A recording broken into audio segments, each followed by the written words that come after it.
Hello and welcome back to 1992. It's time again for our Premier League preview show. It's game week 3. I'm Dan Bardell and I'm joined by the legend that is Jonathan Wilson to look over that game.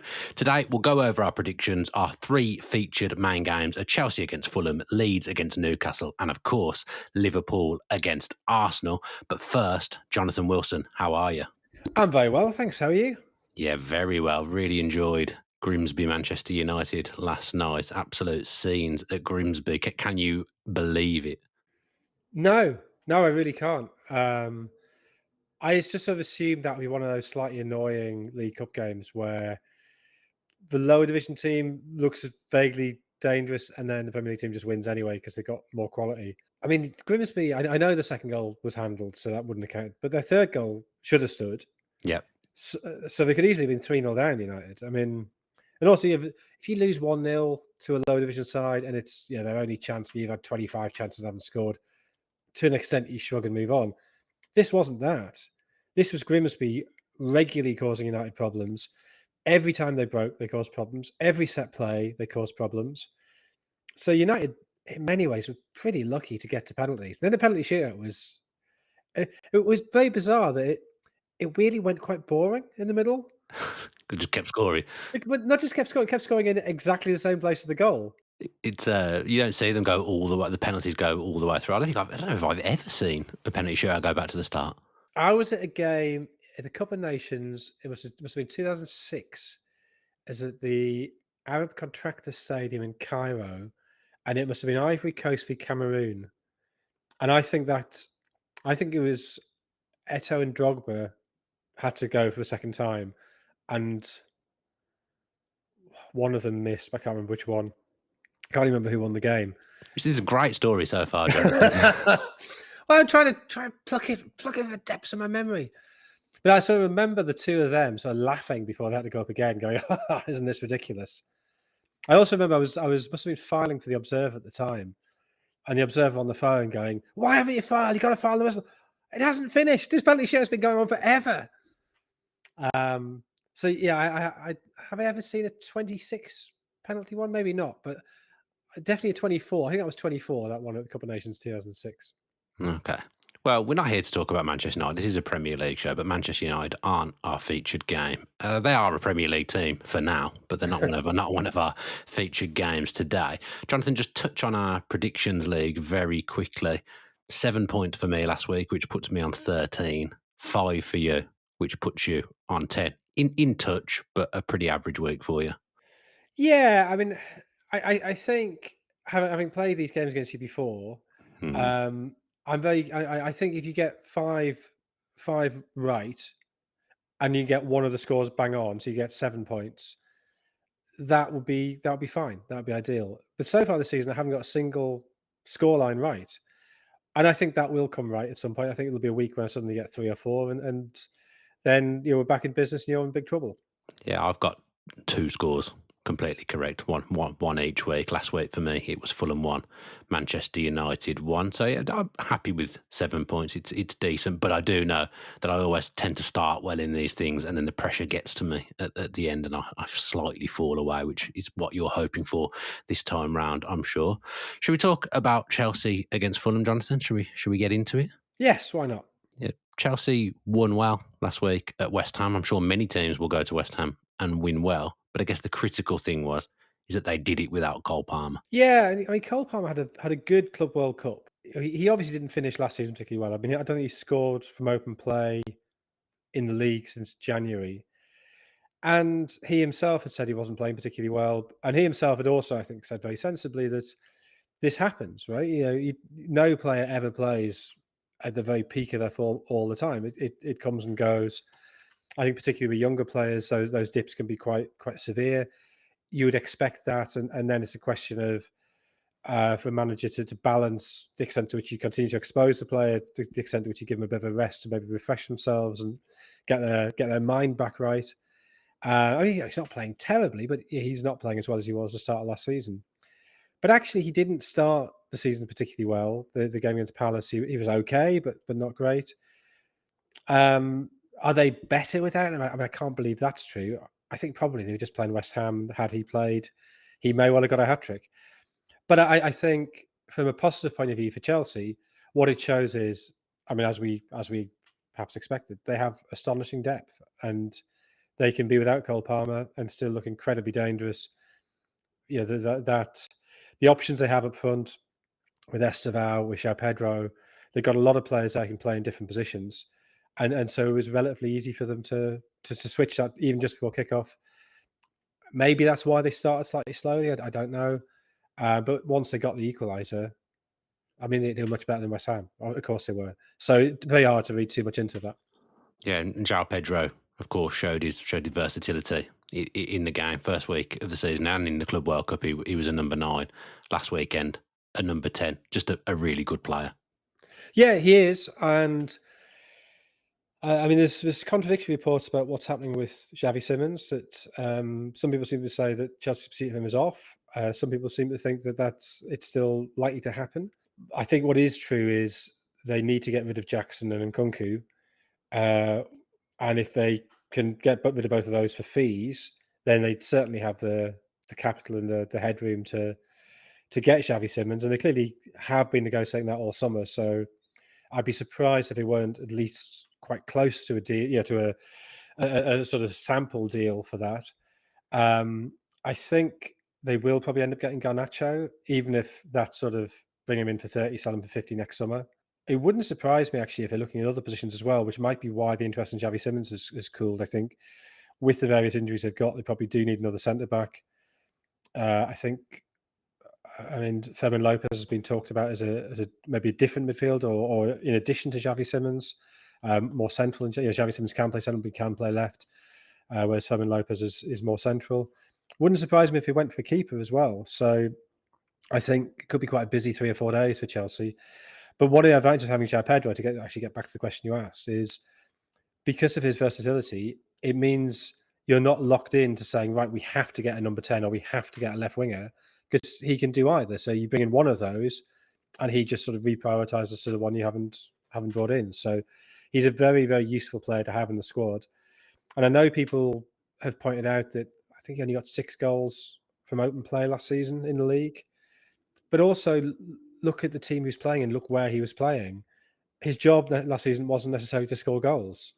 He was playing off Danny Welbeck, or there's times there he's played off Evan Ferguson in previous seasons. So it's not always been his job to be the main goal getter. So I wouldn't worry too much about that goals return. And again, we saw in the Club World Cup what a good finisher he can be. So I think he's a really, really handy, useful player for them to have. Yeah, I thought in that final against PSG, he was absolutely brilliant playing on the big stage and led the line well with a little bit of everything actually that you'd want from a number 9. You've just referenced Chelsea and transfers there. Things feel like they're quite stable and going well at Chelsea, and then it would be very Chelsea to then kind of blow that up this week and sign 3 or 4 players. Yeah, I would not be surprised at all if they bring in 3 or 4. But I'm not even sure it's blowing it up. I think we've got to assess them by a new standard. One of the things they've been enormously successful at is selling players at a profit. Yeah, sure. They bring a player in for 10, 15, 20 million. We don't see him. And next thing you know, he's being sold for 30 million. And how's that happened? But what that does is it means that PSR headroom is getting bigger and bigger all the time. And I don't like it. I don't think it's particularly good for football. I don't think it's good for the players. I'm not sure it's even good for the club, but it is good for PSR. And I think that's one of the issues with PSR. I know you have issues with PSR. I think my issues are quite Yeah. different. But while I'm broadly in favour of PSR, I think in its present form, there are unintended consequences which are not healthy.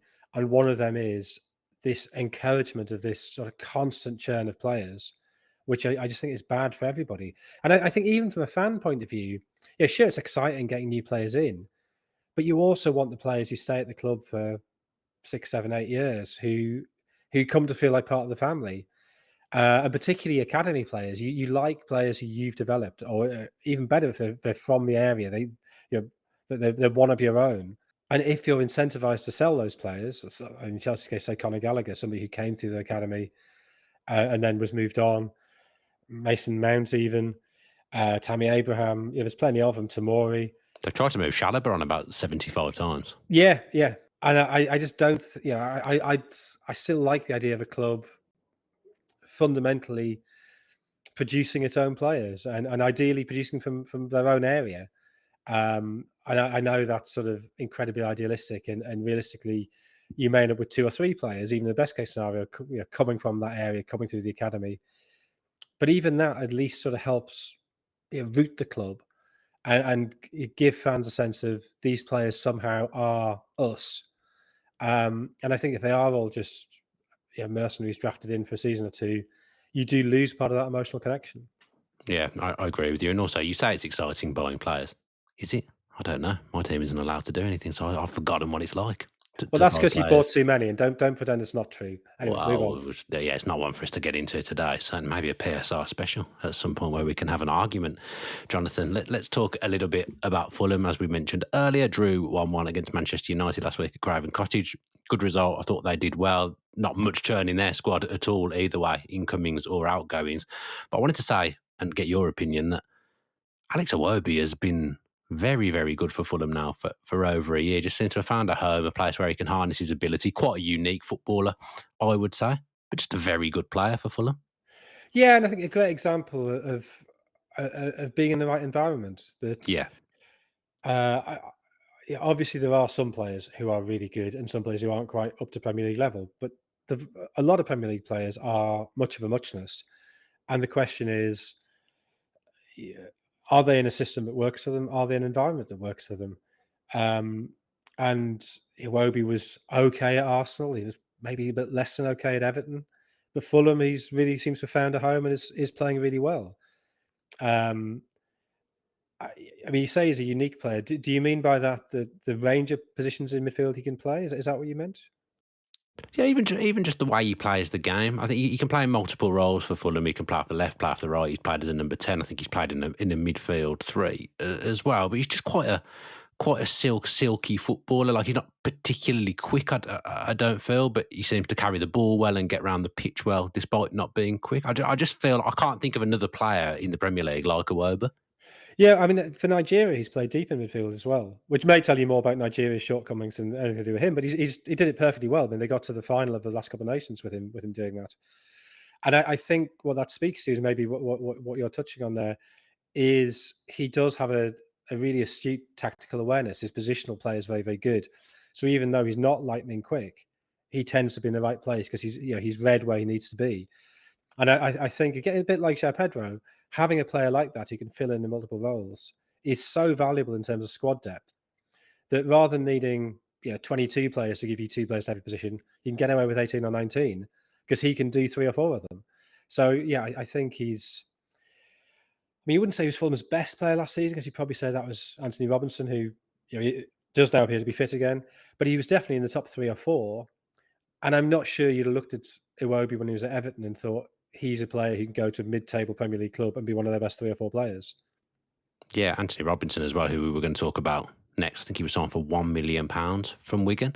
Smith Rowe got the headlines last week because he was the one who came on and scored the goal. I think he came on at the same time as Anthony Robinson, actually. But I thought it was Robinson that changed the game for Fulham, kind of turned the tide, and it was him that helped get them back into the game and get them back to 1-1. Again, a bit like Iwobi. He's been very good now for over 12 months. He's a very good left back. Oh, he is. Yeah, significantly more than 12 months. I think he's 2 or 3 seasons. He's been excellent. And is he the best American player? I think he probably is. I think he's better than Pulisic for all that Pulisic Mm. gets the headlines. I think he's a much more intelligent player than Pulisic. So yeah, I like him a lot. I mean, I think Sessegnon actually did fine in that role. I think Sessegnon ideally would be played further up the pitch, but he's a useful option to have. Is defensively good. He gets forward. The link up he had with Willian, which I guess doesn't matter now, but that link up was. Oh, he'll be back at some point, William. He'll turn up. He'll rock up back at Craven Cottage, Jonathan. Don't worry about that. But that link up was really valuable to how they played last season. Um, and yeah, if you're a right winger playing against Robinson, you're going to have a hard afternoon. And I don't think that's true of all left backs currently playing in the Premier League, shall we say? No, very, very, very true. I feel like his game went up a level last season. I think he got more goal involvements last season than he would have had in any other campaign. I just think he's grown into a very, very good left back. I don't know whether he was injured all summer, hasn't really been linked with a move anywhere else, which has surprised me because I think, like you say, he's America's best player. I think he's a player of real high caliber. Yeah, did he? I don't think he played in the Gold Cup, did he? So he must have been injured or something. I think you're right, but yeah, because towards the end of last season, he was being linked, and you're right, it all went a bit quiet. I presume that is an injury thing, but great for Fulham. I mean, give him a rest over the summer. Don't involve him in international tournaments he doesn't need to be involved in. Make people forget about him. I mean, you're looking at how Milos Kerkez is struggling at Liverpool, and you think, I know Robinson is 5 years older, but maybe they should have gone for Robinson instead. And they were linked with him so last spring. Yeah, there certainly were. I mentioned Willian being inevitable to rock up back at Fulham at some point, Jonathan. One thing that's also inevitable is you writing books. Want to plug your new book here? I mean, it's a terrible segue, but I've worked it in nonetheless. But it's very, I appreciate it, Jess. It's very kind. Yes. So next Thursday, so a week from now, so that is on September the 4th. My new book, The Power and the Glory, a new history of the World Cup, will be out, and it's everything you want to know about the World Cup. It's all the goals, all the games, all the great players, but also the economic, socio-cultural background as well. It's a big, fat book. It looks lovely on your shelf. So even if you don't read it, go out and buy it now. Right then, Jonathan, let's do our. Oh no, wait there. Let's do our predictions for Chelsea against Fulham. What have you gone with? I've gone with 2-0 to Chelsea, João Pedro to score first. Okay, I've gone 2-1 to Chelsea with Pedro Neto to score first. Don't feel like we're often predicting the same thing here just by chance in these predictions. Doesn't feel like we're both getting the exact same score ever. Well, that's because I'm a much more conservative man than you. At least with this, maybe not politically, but But I'm not really into politics. I don't really know what I am. If someone asked me what I was, I haven't got a clue. Right then, let's do Leeds against Newcastle, and we'll start with some trivia. You may have noticed I got my phone out whilst you were talking at one point. That's because I'd forgotten to pull up the trivia that I have prepared for you today. So, right, Leeds are playing Newcastle, Jonathan. So you may wonder, why is he asking a question about Leeds against Real Madrid in 2002, I think it is. There's 4 players in the Leeds United lineup that went on to play for Newcastle. Can you name them? Woodgate, That's correct. Milner, No. Bowyer, Yes. Michael Bridges. No. He only played half a dozen games for Newcastle, I think. I'd find he played for Newcastle. I think, did he go on loan? He wasn't there for very long. I vaguely remember it now you've said it. Because I think he's from Whitley Bay originally, and he played for Sunderland, but I think he was a Newcastle fan. Alan Smith. Yes. So hang on, I've got 3. Another Leeds player who went on to play for Newcastle. Is it an obvious one? You could be. I think he was a very good Premier League striker. Oh, Viduka. Did he play? Yes, Yeah. Viduka. Your trivia performance last week was not good. It made your predictions performance look exceptional. Your trivia performance last week. I had COVID last week, so that's what I'm Oh, blaming. did you? Yeah. Oh, Didn't okay. know it at the time, but Undiagnosed. I've since learned that it was COVID. Yeah.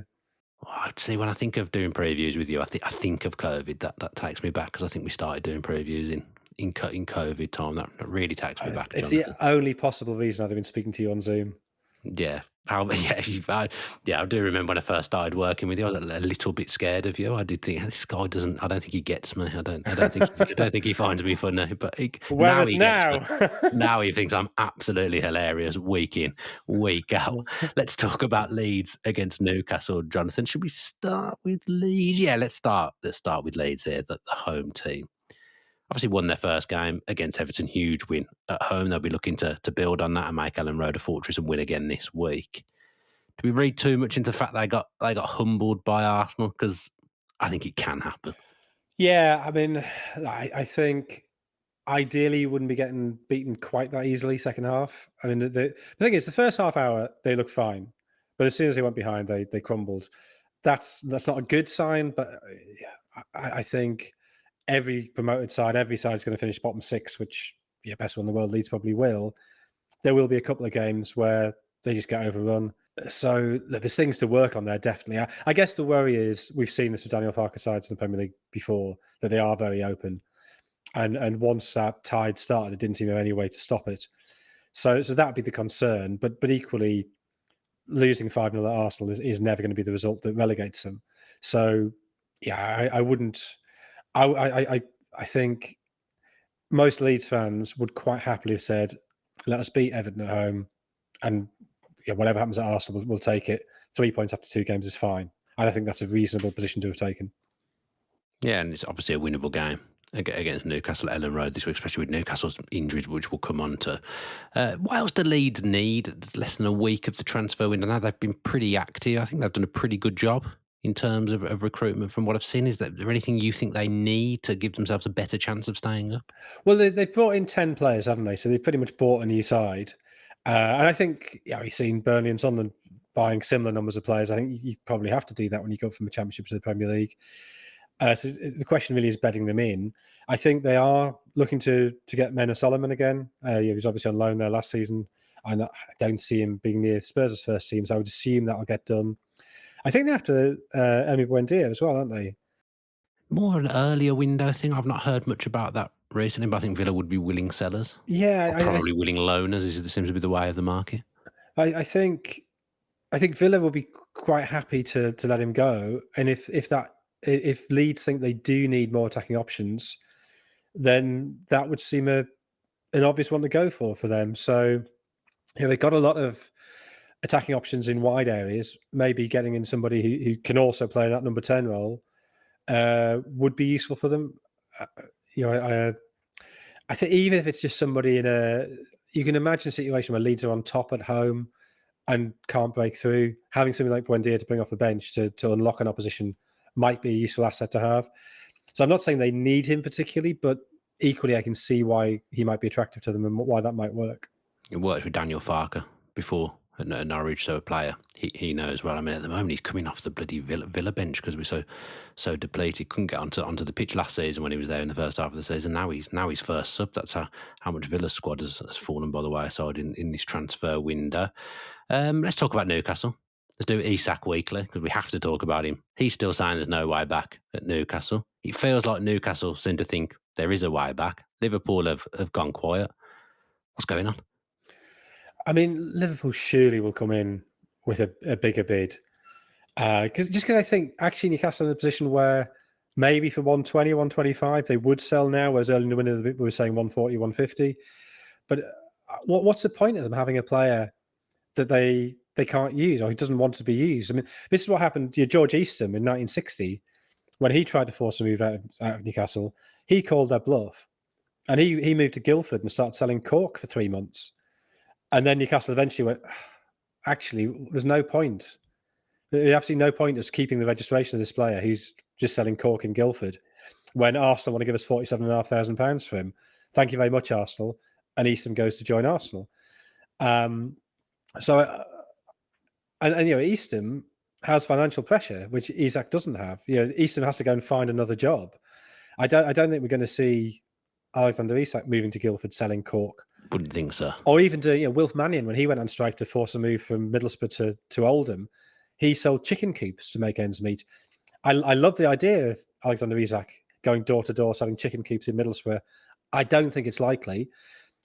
He's got enough money that if he wants to, and if he wants to jeopardize 6 months of his career at near his peak, he can do it. And given how adamant he appears to be, I don't really see how he can go back without having to eat an enormous amount of humble pie. And also, what reaction is he going to get from his own fans? I mean, some might welcome him back, but a lot will be very suspicious of him. How fit is he? I mean, I know he's been training by himself, but does that get you up to the level? So I find it hard to believe he won't end up moving. And I just think from Newcastle's point of view, get it done, get the money, know where you are. They're obviously going after Strand Larson, which I know Wolves are saying, well, we don't want to sell, but there will come a point where Wolves go, well, hang on, 65 million for, yes, please. Yeah, exactly. I have to say, I should look this up, but given he only made his move to Wolves permanent this window, I presume because he was on loan before, it doesn't count as moving twice in the same window, but I actually don't know the legality of that, but probably, I assume they have checked that. I think you can only be registered with 2 teams per season, so technically you'd be okay. Yeah, okay. And then I mean, what Wissa? What's happening there? Have they just stopped on Wissa, or He's done a mini ASAC that doesn't really get talked about. yeah, and they seem to have stopped even pursuing Wissa. But I suspect that if Isak deal is done, they will end up getting Strand Larsen and Wissa, and they'll probably think they haven't done too badly at the window, because I think their other signings in the window have been in the right areas. They've probably made the squad a bit stronger. But it's just the way they've handled it makes it feel like a defeat. Whereas if it'd gone out aggressively early in the winter, said, "Yeah, we sold him, but now we've got all this money and just watch us rebuild our squad," they could have made this a positive. But they've sort of, the mood is very low, which is one of the consequences of how badly I think. Well, I don't think anybody's played it very well. I don't think Isak's played it well. I don't think Liverpool have played it well. I don't think Newcastle have played it well. Yeah, you mentioned him coming back into the fold and how the Newcastle fans would react. Do you feel that Eddie Howe's held in such strong regard there, and rightly so, that almost now the Newcastle fans will be guided by what he says and his reaction to it? I mean, look, if Isak comes back and in his first game he scores a couple of goals, everything will be forgotten. You know, goals will clear up everything. I think most fans would be pragmatic about it. That if Isak is back in the team, they would at least initially be supportive. But the problem is, if he has 3 or 4 bad games in a row, suddenly, rather than just sort of sighs of exasperation, it's kind of, oh, he doesn't want to play for us. Oh, look at him, Yeah, he's so lazy, so entitled, and that's the sort of natural frustration all fans feel with all players at some point becomes something much more negative and much more potentially debilitating for everybody. So I think that's the danger. And even if he does play well, there will be a small number of fans who will always be on his back, and sort of understandably so, really. yeah. Yeah, I agree. You can't really, what he's done for the club in terms of winning them that trophy and scoring in the final, he should be held down as a hero. But what he's made sure this summer is he'll have no legacy whatsoever, Well, pretty that's much. that's the problem with how he's behaved, is he's really tarnished that. For Newcastle, winning a domestic trophy for the first time in 70 years is a huge thing. And if you go to Newcastle now, you see loads of bars with paintings on the windows celebrating that achievement, and completely understandably, you saw the victory parade. 70 years is a long time for a club of that stature, and Isak was probably the key figure. I mean, certainly the semi-final, he was the key player. Yeah, had a good final as well. Dan Burn obviously takes some of the credit there, and because he's local, what we were saying before about one of your own, maybe he means slightly more. But Isak is a central part of that story, and now every time Newcastle fans watch that final back, or watch those semi-finals against Arsenal back, they think, God, and then look what he did to us, and it Yeah. it just it just sort of injects a little negativity in what should be a hugely positive event. Yeah, and even though they lost to Liverpool, I would say it was still a positive event because they played so well with 10 men. It's come at a cost because they've got countless players missing now for various reasons against Leeds this weekend. But if I shouldn't be doing this, but if I go back to my team and watched us play under the backdrop of concerns off the pitch and PSR and whatever, I feel like it's bled onto the pitch, and we've been very substandard in the first 2 games. Whereas Newcastle have got a lot going on in the background that could have dragged them down, but it did the opposite. It galvanised them. I know they lost, but if I'm a fan and I'm watching that team, I'm thinking, oh, this is what I want to see. I want to see them come together and be galvanised and have a real good go, even with 10 men. Bruno was like 2 players himself on his own in midfield, I felt. So even though they lost and it come at a price with injuries and suspensions, if I'm a Newcastle fan, I've still seen loads there that I think, I love this team. I love this group of players. Yes and no. I know exactly what you mean. Um, they may be fortunate they got to play Liverpool at this stage when Liverpool is still looking a bit vulnerable, and when the full sort of, they're really at the crest of their anger with Liverpool for, as they see it, and I think completely unjustifiably, as they see it, destabilizing Isak. Um, that was a cause they could rally around. It was a sort of this galvanizing factor. It does feel a little bit like those sort of sad Scottish ballads or sad Irish ballads about, the heroic defeat against evil English. You still lost. You still, as you see it, your country is still under occupation. this is the war is still over. You're celebrating the heroism in defeat. It's still defeat, and I understand it's all you have to cling to, but actually the practical consequences are not good. And it's that I don't know if I've ever seen this before. That we're very aware of the notion of a Pyrrhic victory, but this was a Pyrrhic defeat, where not only did they lose, it was also came at incredible cost. That 4 players now will not be available for this game against Leeds. 1 through suspension and 3 through injury. And to an extent, I mean, certainly with Anthony Gordon, that was a direct cause of the atmosphere. And it's very, very difficult to say this. And so, maybe treat this, what I'm about to say, with a degree of caution. But if Newcastle hadn't been so hyped up, if they hadn't been so aggressive, would they have got all 3 of those injuries? And you can say the Tonali one, okay, like he falls awkwardly, could happen to anybody. But equally, if you're hurling yourself into challenges all the time, then the chances of you getting injured go up. And they were hurling themselves into challenges all the time. So, like, a brilliant spectacle. It was a great game. I really loved watching it. I think there can be times when a new season, it takes a little while to get going, and you say, "Oh, what are the storylines here?" It's a slow burn. The start of this Premier League season has been amazing. Yeah, so many good games. Good games, but storylines just bubbling up. That was to have that in your sort of, your second week, a game with all that going on is, have they gone too soon? I guess is the question from a narrative point of view.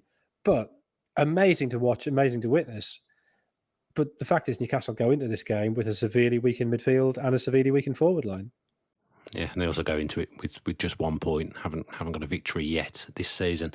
Does Jonathan Wilson think they'll buck that trend this weekend with his prediction? I mean, to be fair, I'm saying that as if like you predicting them to win means they're going to win. It actually probably means the opposite.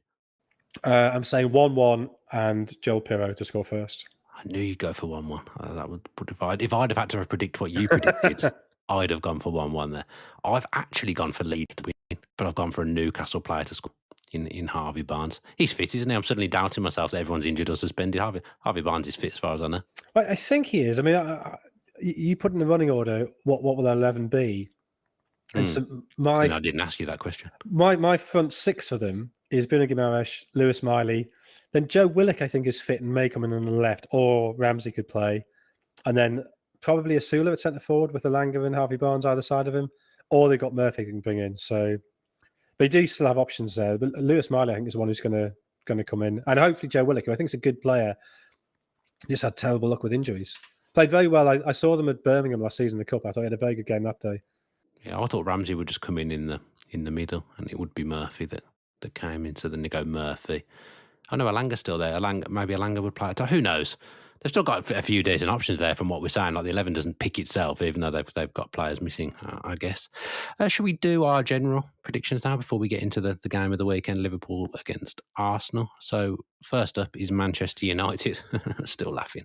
Against Burnley, Jonathan. What have you gone for? Have you gone for Burnley victory? I haven't. I've gone for United to win 2-0. But if they don't win this, they really are in big. I mean, that's hammer and gone, right? Yeah, already. I don't know. I don't think they'd sack him. You said last week that he seems to have this like invincibility cloak that like it's nothing to do with him. But that did feel like it turned a little bit actually last night. I've gone for the upset. I've gone for Manchester United 2, Burnley 1. Again, I've gone for a team that loses to score the first goal. Though, I've gone for Anthony, not that one, Jadon Anthony to score the first goal. And I went for Cunha to score the first goal. Did I say United 2-0? United 2-0. You said United 2-0. You did not give me a goal scorer at the time. Right, your team, Sunderland against Brentford. 1-0 to Brentford, Dango Ouattara. Oh, Jonathan. I've gone for 1-1. And I'm going to keep predicting a dinger to score first until he scores first. Spurs Bournemouth, I've gone for 1-0 to Spurs, Richarlison. 2-1 to Spurs, Richarlison. Nice. Wolves v Everton. Not sure why I've done this. I've gone for 2-2, Strand Larson. I've gone 1-1, and I'm not sure Strand Larson will still be there, so I've gone for John Arias. Yeah, I've took a risk there. I think he'll still play. I think that'll be a deadline day if he is to go. What have you done for Brighton v Man City, Jonathan? I've gone 2-1 to City, Haaland. And exactly the same. I said we don't predict the same score and same scorer often. There it is right there. Forest v West Ham, Jonathan. 2-0 to Forest, Chris Wood. 3-0 to Forest, Chris Wood. And then finally, oh God, Villa v Palace. What have you done, Jonathan? Villa to get off the mark for the season with a 1-0 win, and Ollie Watkins to get that goal. Okay, I've of course gone for Aston Villa to win blind faith 2-1, but a Crystal Palace player to score the first goal. Ismail Assar, when he was at Watford, he scored every game against us. Since he's been at Palace, he scored every game against us. You put your life on him scoring at the weekend. I've gone for Ismail Assar, but He Villa to win 2-1. started the season well as well. I was at that game last week against Forest. He played very well that day. Yeah, he's a good player, but he absolutely loves playing against Aston Villa Football Club. So, yeah, watch out for that. If you're going to have a bet this weekend, have a bet on Sarr to score against Newcastle. It's the safest money there. So the neighbour's cat has come and is sitting on a chair on my terrace, looking through the window, staring at me. And as I said, Ismail Assar, he just rolled his eyes and yawned. Right. So he's obviously heard me talk about Ismail Assar before. Doesn't like your prediction. No, it's really unnerving. He's called Albert. He is just staring me out. I don't know what's going on, but I do remember Albert from our previous podcasting now and again turn up. I think I've got a photo. You sent a photo of him once, I'm sure. yeah, no, he's a very photogenic cat. He's got like a white sort of collar, then a white bit line on his belly, so it looks like he's wearing like a waistcoat over a kind of a white shirt. Maybe he's just trying to get like a leg up on everyone else and kind of taking the podcast early. So our number one fan, Albert. Yeah, he's got a new girlfriend called Mimi. It's very exciting watching them in the courtyard, sort of wandering about together. You seem to know a lot about. How do you know that his girlfriend's called Mimi? Have you asked him? Well, his owner has told me. I find that makes more sense. Yeah, Yeah, that makes a lot more sense. yeah, Mimi and Bella live in the same flat, and I think Bella's quite jealous. Is the impression I get. But Mimi, to be honest, is better looking. Well, perfect. Do you like that? Oh, Perfect. lovely. Very, very good. Right, let's move away from Albert, the cat's love life, and get on to Liverpool against Arsenal.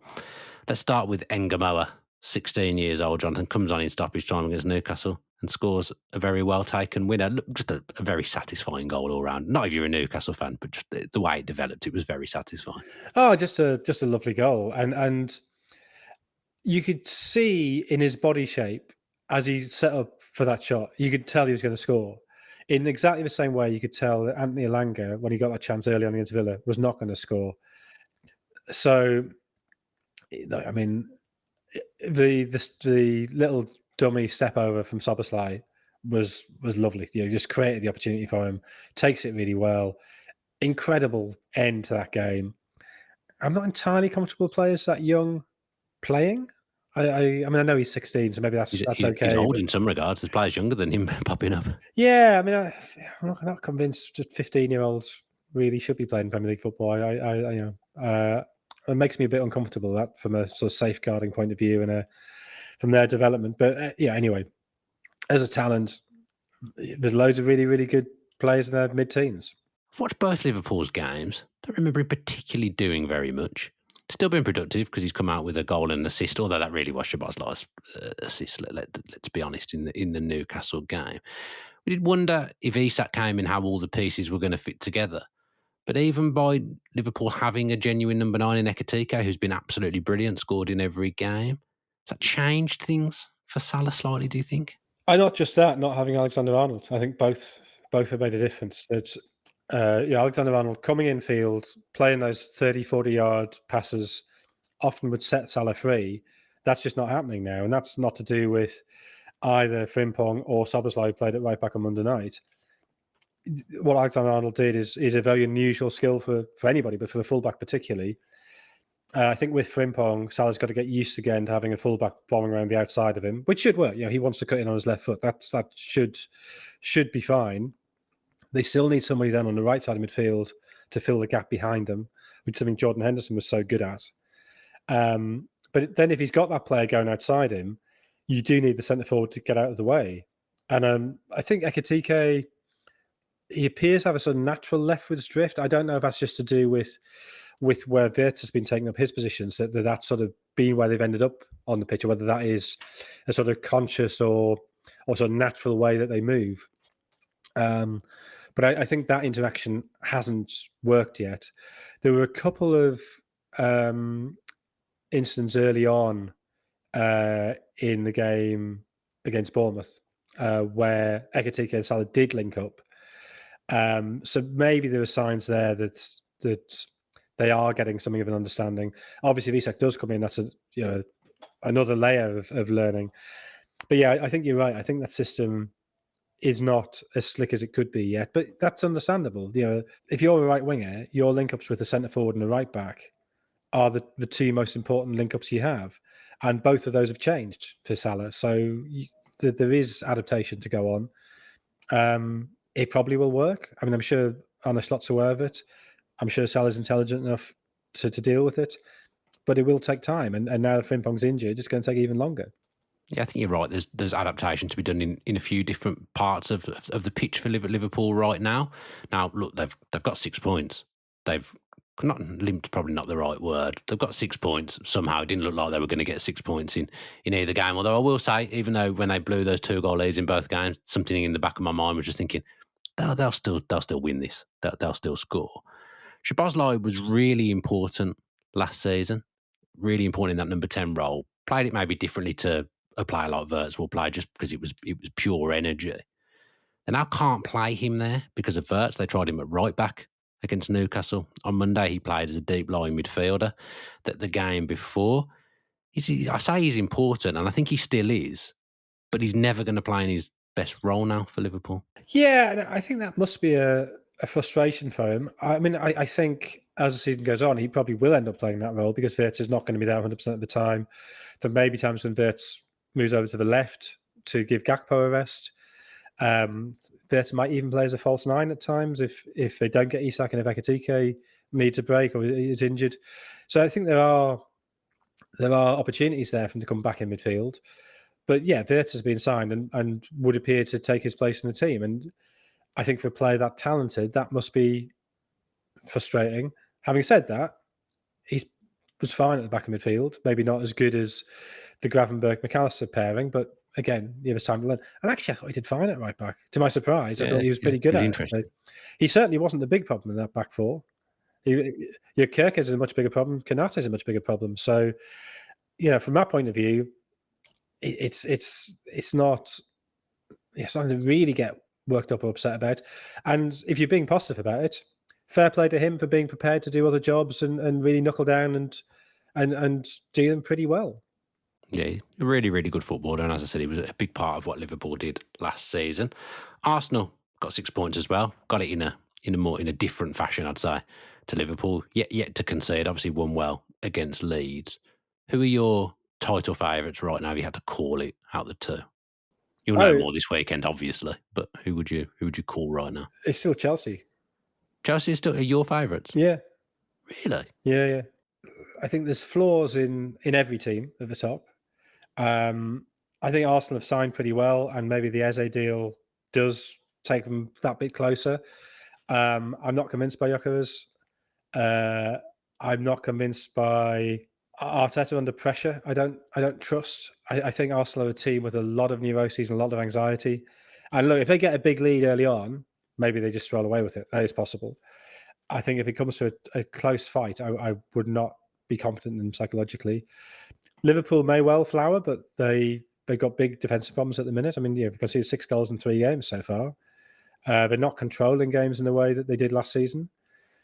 Um, City, yeah, I mean, again, maybe it all suddenly clicks together, but I thought people went over the top in praising them after the Wolves game, and we saw a lot of the problems against Spurs.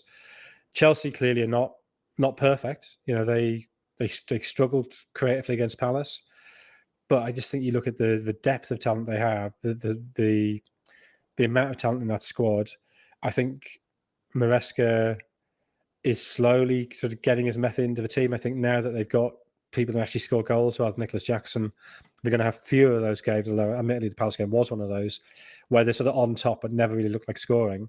I think João Pedro, Liam Delap, Cole Palmer, Gittins, the goals will come at some point.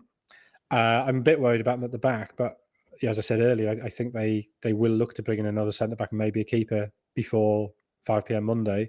And if they do that, then I'd say they've got the best squad. And I'm not sure. I'm not sure why you wouldn't think them. To be honest, I think the question's being asked the wrong way around. Why not Chelsea? What is it that they don't have that everybody else has? For me, it's defence and goalkeeper.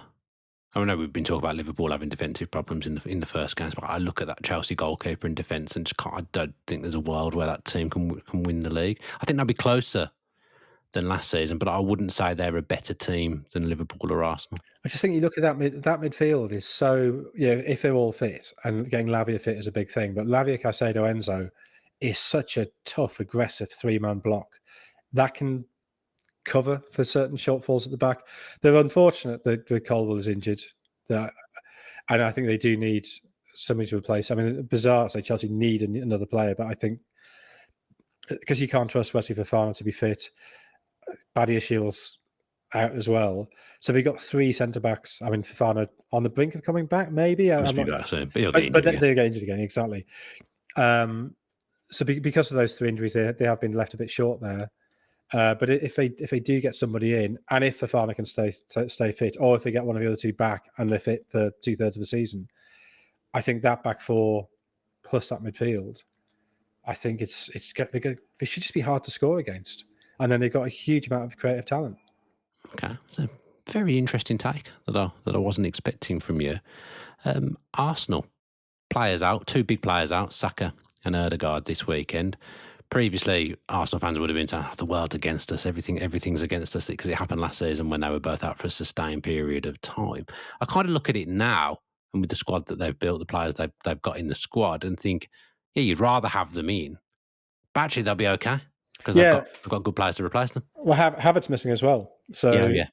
three of their more creative players out. And you're right. If this happened last season, it would have been panic. We've got to play players out of position. But the squad is now good enough to cope. And Madueke will come in on the right, and he looked sharp enough off the bench against Leeds. Okay, in a very easy situation.